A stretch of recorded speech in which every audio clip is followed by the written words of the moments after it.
Ano? Isang buwan? Hindi ko alam.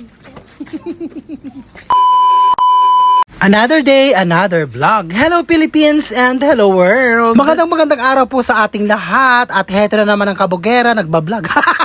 Kahit ako konti ang views, okay lang. Alabira lang, malay mo, balang araw, di ba?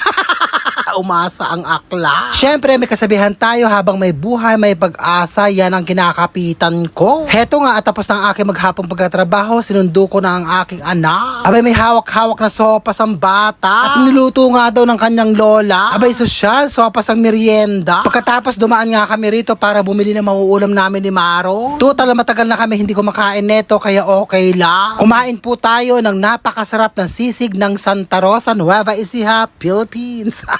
Heto nga yung mga namimiss sa mga kaibigan ko, mga doktor na ngayon. Mga kasamahan ko nga sila sa intern noon nung nag-aaral pa kami. Syempre mayayaman, kaya itinuloy nila ng pagka-doktor. O diba, pak na pak ang mga kaibigan ko. O heto yung sisig na namimiss nyo. Alam ko naman yung iba dyan napapanood yung vlog ko. O diba, aminin nyo na. O shout out sa inyong lahat. Bumaba na ang presyo ng karne, kaya bumaba na rin ang benta nila ng sisig. At heto na nga, at pauwi na kami ng aking anak para kumain. Ayun guys. Masarap Yung dito eh. malakin, sa akin.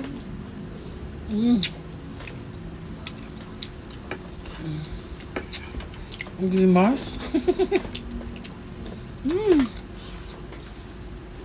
Sarap talaga. Panalo.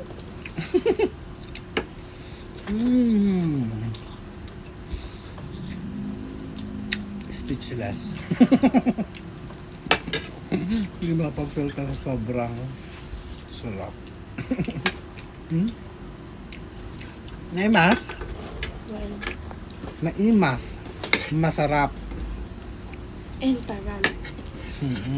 Sa Ilocano na imas, nagimas. Sarap. Bye-bye.